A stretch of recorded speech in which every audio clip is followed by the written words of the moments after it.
আসসালামু আলাইকুম। বাংলা সংবাদে সবাইকে স্বাগত জানাচ্ছি। আমি চিন্তিয়া হক। শুরুতেই সংবাদ শিরোনাম।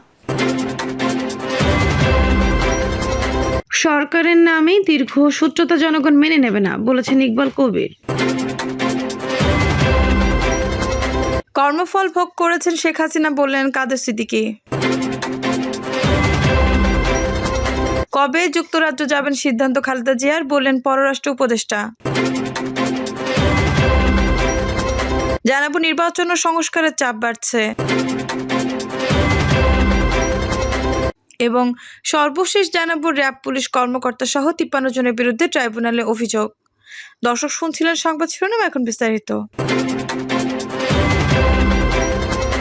সংস্কারের নামে দীর্ঘ সূত্রতা জনগণ মেনে নেবে না, বলেছেন ইকবাল কবির। বাংলাদেশের বিপ্লবী কমিউনিস্ট লীগের কেন্দ্রীয় সাধারণ সম্পাদক ইকবাল কবির জাহিদ বলেছেন, গতকাল প্রধান উপদেষ্টা জাতির উদ্দেশ্যে ভাষণ নির্বাচনের ট্রেন চালুর কথা বললেও সুস্পষ্ট রূপরেখা নেই। সংস্কারের নামে কোনো দীর্ঘসূত্রতা জনগণ মেনে নেবে না। তিনি আরও বলেন, ক্ষমতায় 100 দিন পার হলেও দ্রব্যমূল্য নিয়ন্ত্রণ, আইনশৃঙ্খলা পরিস্থিতি, জুলাই আগস্টের হত্যাকারীদের গ্রেপ্তার, ব্যাংক লুটেরা ও টাকা পাচারকারীদের গ্রেপ্তার এবং টাকা উদ্ধারের আবশ্যক সফলতা দেখাতে পারেনি। এমনই আহতদের চিকিৎসা নিয়েও ক্ষোভ রয়েছে সরকার। এই দুর্বল ভূমিকা পরাজিত ও ষড়যন্ত্রের শক্তিকে পথ করে দিচ্ছে। কর্মফল ভোগ করেছেন শেখ হাসিনা, বলেন কাদের সিদ্দিকী। কৃষক শ্রমিক নেতা লীগের প্রতিষ্ঠাতা সভাপতি আব্দুল কাদের সিদ্দিকী বীরুত্তম বলেছেন, এদেশের মানুষ চাই গণতন্ত্র, চাই ভোটাধিকার। শেখ হাসিনা এরকম ন্যাক্কারজনক পতনের প্রধান কারণ। তিনি মানুষের ভোটাধিকারকে সম্মান করেননি। পরপর বেশ কয়েকবার মানুষকে ঠকিয়ে সঠিকভাবে ভোট দিতে পারেননি, যার ফল শেখ হাসিনা ভোট করেছে। তিনি বলেন, যে মানুষটি ভাসানী জন্ম না হলে আমরা আজকে বাংলাদেশের নাগরিক হতে পারতাম না। মাওলানা ভাসানীর জন্ম না হলে এই ভূখণ্ড পাকিস্তানের জন্ম হতো না, আর পাকিস্তান না হলে বাংলাদেশের জন্ম হতো না। বাংলাদেশ না হলে আজকে আমাদের এই অবস্থা হতো না। সেই বুজুর্গ মাওলানার অনার দেখে খুব কষ্ট লাগে তাদের। সিদ্দিকী আরও বলেন, অতি সম্প্রতি বাংলাদেশে একটা মারাত্মক পরিবর্তন হয়েছে। পরিবর্তনে মানুষ খুব আশা করেছিল, কিন্তু এই 3 মাসে মানুষ আশার মতো ফল পায়নি। সাধারণ মানুষের যে উপার্জন, তারা বাজারে যেতে পারছে না, স্ত্রী পুত্র পরিবার নিয়ে ভালোভাবে খেতে পারছে না। তিনি বলেন, যারা সরকার চালাচ্ছেন তারা যেন দেশের মানুষের কথা বিবেচনা করেন। ক্ষমতা কারোর জন্য চিরস্থায়ী নয়। এজন্য দেশের মানুষের কথা চিন্তা করুন, তাদের সম্মান করুন। যাদের দেশের জন্য অবদান আছে তাদের যথাযোগ্য সম্মান দিয়ে রাষ্ট্র পরিচালনার চেষ্টা করুন। অতীতকে বর্জন করে, অস্বীকার করে কেউ পরিবর্তনের সুফল পেতে পারলে তাহলে আঘম্যকের স্বর্গবাস করছে। 2 দিন পরে তাদেরও একই ফল ভোগ করতে হবে। কবে যুক্তরাজ্য যাবেন সিদ্ধান্ত খালেদা জিয়ার, বলেন পররাষ্ট্র উপদেষ্টা। পররাষ্ট্র উপদেষ্টা মোহাম্মদ তৌহিদ হোসেন বলেছেন, সাবেক প্রধানমন্ত্রী বিএনপি চেয়ারপারসন খালেদা জিয়ার ভিসা প্রক্রিয়া সম্পন্ন হয়েছে। চিকিৎসার জন্য তিনি যে কোনো সময় যুক্তরাজ্যে যেতে পারেন, তবে কবে যাবেন সে বিষয়ে তিনি সিদ্ধান্ত নেবেন। রোববার বিকেলে পররাষ্ট্র মন্ত্রণালয়ের সাংবাদিকদের সঙ্গে আলাপকালে তিনি এসব কথা বলেন। এক প্রশ্নের জবাবে পররাষ্ট্র উপদেষ্টা বলেন, খালেদা জিয়ার চিকিৎসা নিয়ে আমাদের পক্ষ থেকে সার্বিক সহযোগিতা করা হবে। ভিসা প্রক্রিয়া সম্পন্ন হয়েছে, এখন ওনারা ইচ্ছে করলে চিকিৎসার জন্য বাইরে যেতে পারেন। পাচার হওয়া অর্থ প্রসঙ্গে প্রশ্নের জবাবে তিনি বলেন, পাচার হওয়া অর্থ বা সম্পদ ফিরিয়ে আনার বিষয়ে আমরা চেষ্টা করছি। এটি একটি খুব কনফিডেন্সিয়াল ইস্যু। এটা নিয়ে খুব বেশি কথা বলার আপাতত কিছু নেই। ক্যাথরিন ওয়েস্টের সঙ্গে বৈঠক সম্পর্কে পররাষ্ট্র উপদেষ্টা বলেন, যুক্তরাজ্যের সঙ্গে আমাদের যেসব কূটনৈতিক সম্পর্ক রয়েছে সে বিষয়ে নিয়েই আলোচনা হয়েছে।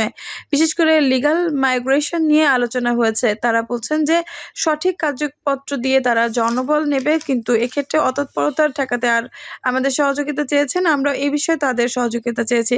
নির্বাচন নিয়ে প্রতিনিধি দলের সঙ্গে আলোচনা প্রসঙ্গে তৌহিদ হোসেন বলেন, নির্বাচন নিয়ে তারা আমাদের সহযোগিতা করতে চেয়েছেন। নির্বাচন নিয়ে এখনই সুনির্দিষ্ট কোনো তারিখ আমরা বলতে পারছি না, তবে আমরা চাই একটি সুষ্ঠু নির্বাচন অনুষ্ঠানের মাধ্যমে আমাদের দায়িত্ব শেষ করতে। আমাদের কয়েকটি কমিশন কাজ করছে। কমিশনগুলোর প্রস্তাবের ভিত্তিতে নির্বাচনের পরিবেশ ও তারিখ হতে পারে। আমরা তাদের বুঝিয়েছি যে এখানে কেউ রাজনৈতিক কোনো ফয়দা লুটতে আসেনি। নির্বাচন ও সংস্কারের চাপ বাড়ছে। বহুমুখী চ্যালেঞ্জের মধ্য দিয়ে অধ্যাপক ডক্টর মোহাম্মদ ইউনূসের নেতৃত্বে অন্তর্বর্তীকালীন সরকারের যাত্রা 100 দিন পার হয়েছে। পাহাড় সম চ্যালেঞ্জ নিয়ে পথ চলা শুরু করে এই সরকার। সাদা চোখে 100 দিন তেমন বড় অর্জন হয়তো নেই, তবে সম্ভাবনা বিশাল। প্রথমত, দেশের মানুষের নজিরবিহীন সমর্থন এবং দ্বিতীয়ত উন্নয়ন সহযোগী সহ বহির্বিশ্বের সমর্থন ও স্বতঃস্ফূর্ত সহযোগিতার আশ্বাস। কিন্তু আলোচ্য সময়ে সম্ভাবনাই সবটুকু কাজে লাগানো যায়নি। সামনে দ্বিমুখী চ্যালেঞ্জ, রাষ্ট্রের সংস্কার ও নির্বাচন। বৈষম্যবিদ্যুৎ শিক্ষার্থী ও নাগরিক সমাজ চায় কোনো সরকার যাতে ভবিষ্যতে দানবের রূপ না নেয়। এজন্য রাষ্ট্র রাষ্ট্র সংস্কার করতে হবে। তবে রাজনৈতিক দলগুলোর ভিন্ন মত রয়েছে। বড় রাজনৈতিক দল বিএনপি মনে করে নির্বাচনের জন্য যতটুকু সংস্কার দরকার অন্তর্বর্তী সরকার সেটুকু আমরা উচিত, বাকিটা নির্বাচন করবে সরকার করবে, কারণ বড় সংস্কারের বৈধতা দিতে সংসদ জরুরি।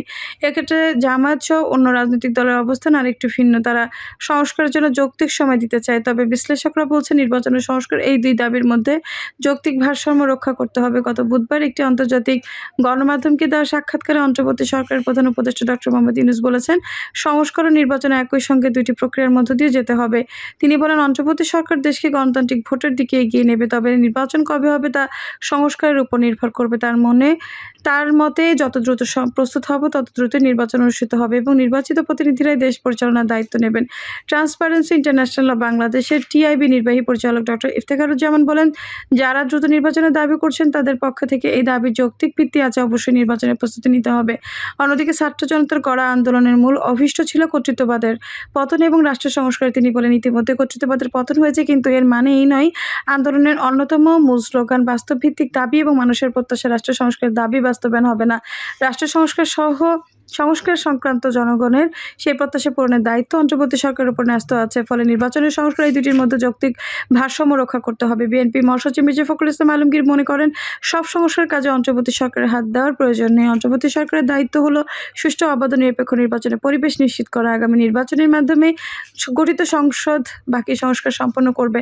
এক প্রশ্ন জবাবে তিনি বলেন, আগামী নির্বাচন নিয়ে আমরা ভাবছি, কিন্তু অন্তর্বর্তী সরকার নির্বাচন নিয়ে এখন পর্যন্ত কোনো রোডম্যাপ দেয়নি। আমরা চাই একটি অবাধ, সুষ্ঠু, গ্রহণযোগ্য, নিরপেক্ষ নির্বাচন।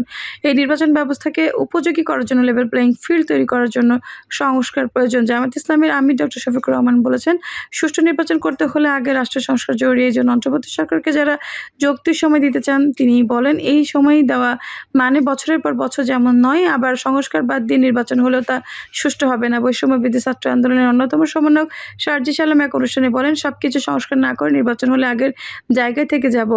তার মতে শুধু নির্বাচনের জন্য জুলাই আগস্টের আন্দোলনে 2000 মানুষ জীবন দেয়নি, অর্ধলক্ষ মানুষ রক্ত দেয়নি, আর অভ্যুত্থানও হয়নি। 16 বছরে দুর্নীতিগ্রস্ত সিস্টেমগুলোর জন্য মানুষের পিঠ দেওয়ালে ঠেকে গিয়েছিল। তাই পুরো দেশের ছাত্র জনতা ঐক্যবদ্ধভাবে মাঠে নেমেছিল বলে অভ্যুত্থান ঘটেছিল। শেখ হাসিনা পালিয়ে গিয়েছিল। তিনি বলেন, অভ্যুত্থানের মাধ্যমে গঠিত অন্তর্বর্তী সরকার এই দেশের ছাত্র জনতার সরকার, সাধারণ মানুষের সরকার। তিনি বলেন, নির্বাচনের সঙ্গে জড়িত প্রতিষ্ঠানগুলোকে সংস্কার করতে হবে। একটি যৌক্তিক সময়ে সংস্কার শেষ করেই নির্বাচন দিতে হবে। দর্শক, এই ছিল এখনকার সর্বশেষ সংবাদ। নিশ্চয়ই ভালো লাগলে অবশ্যই একটা লাইক দিন, কমেন্টে আপনার মূল্যবান মতামত জানান। সবসময় আমাদের পাশে থাকতে সাবস্ক্রাইব করে বেল বাটনটি অন করে রাখুন। ধন্যবাদ।